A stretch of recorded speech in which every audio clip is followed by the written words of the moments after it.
Ao fim do Evangelho, a epifania de Jesus teria realizado na sociedade humana o que Deus realizou cosmologicamente na criação, a separação da luz e das trevas. Isto é, dos filhos da luz, dos filhos das trevas e do próprio diabo.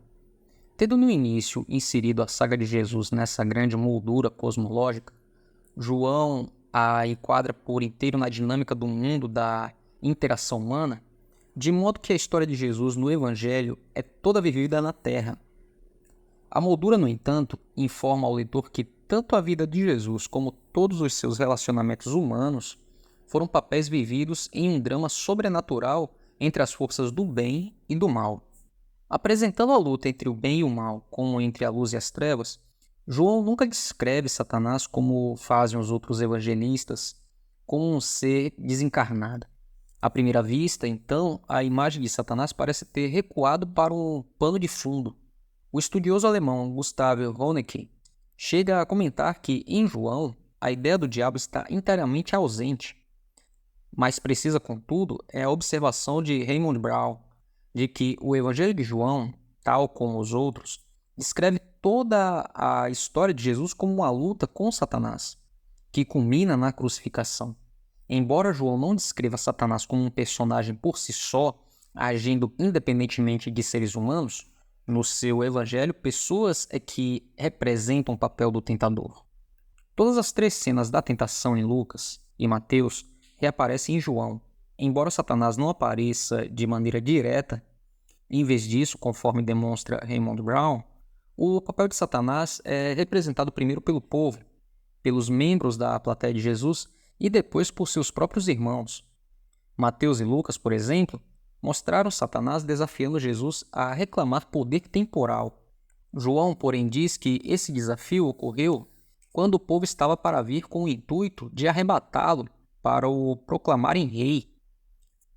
Neste, como nos demais evangelhos, Jesus resistiu à tentação, evitou a multidão e escapou.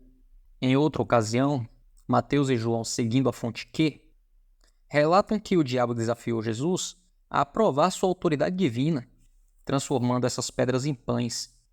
João, no entanto, conta que os que presenciaram milagres de Jesus, e em particular a multiplicação de 5 pães em muitos, desafiaram-no a realizar outro milagre, como prova adicional de sua identidade messiânica. Tal como o diabo, como citou as escrituras em Lucas e Mateus, o povo em João citou-as ao insistir com Jesus para que produzissem pão através de um milagre.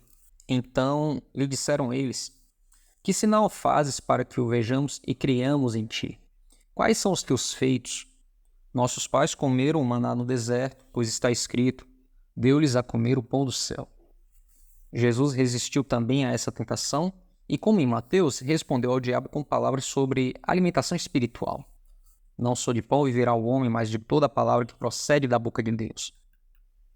Em João, ele falou do verdadeiro pão do céu. A tentação no qual o diabo pediu-lhe que mostrasse em público seus divinos poderes foi repetida quando seus próprios irmãos, os quais, de João, não acreditavam nele, desafiaram-no a ir para a Judéia e manifestar-se ao mundo em Jerusalém, onde, como ele e eles sabiam muito bem, inimigos queriam matá-lo. Jesus resistiu também a essa tentação. Segundo João, foi o próprio Jesus quem revelou a identidade do maligno.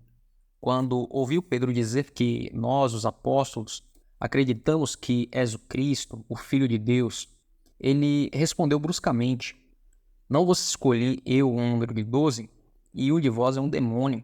Referia-se ele a Judas, o filho de Simão Iscariotes, porque era quem estava para traí-lo, sendo um dos 12. Prevendo a traição que sofreria, Jesus identificou o traidor, Judas, que chegou acompanhando o grupo de soldados romanos e judeus como seu inimigo sobrenatural em forma humana. De acordo com Mateus, Jesus sinalizou a chegada de Judas ao Getsêmani com as palavras: levantai-vos, vamos, eis que o traidor se aproxima. Em João, contudo, Jesus anunciou, em vez disso, que aí veio o príncipe deste mundo, isso é, o maligno. Levantai-vos, vamos-nos aqui. Jesus já acusara os judeus que haviam acreditado nele de conspirar para lhe tirar a vida. 2 vezes acusou-os de procurares matar-me. Quando julgaram inconvenientes as suas palavras, Jesus passou a identificar os judeus que haviam antes acreditado nele. Vós sois do diabo, que é o vosso pai, e quereis satisfazer-lhe os desejos.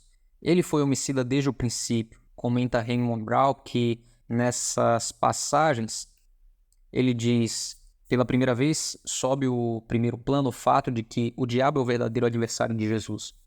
Este tema se tornará cada vez mais claro à medida que se aproxima a hora da morte de Cristo, até que a paixão é apresentada como uma luta até a morte entre Jesus e Satanás.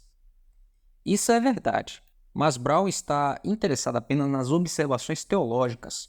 O que é que essa passagem significa em termos de conflito humano?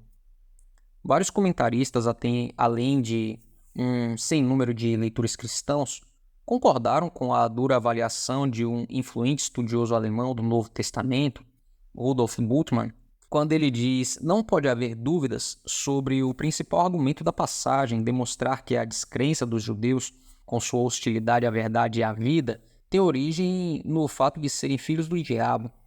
Acrescenta Bultmann que João, como Mateus e Lucas, acusam os judeus de assassinato premeditado. Mais adiante, conforme veremos, Bultmann faz declarações com implicações diferentes.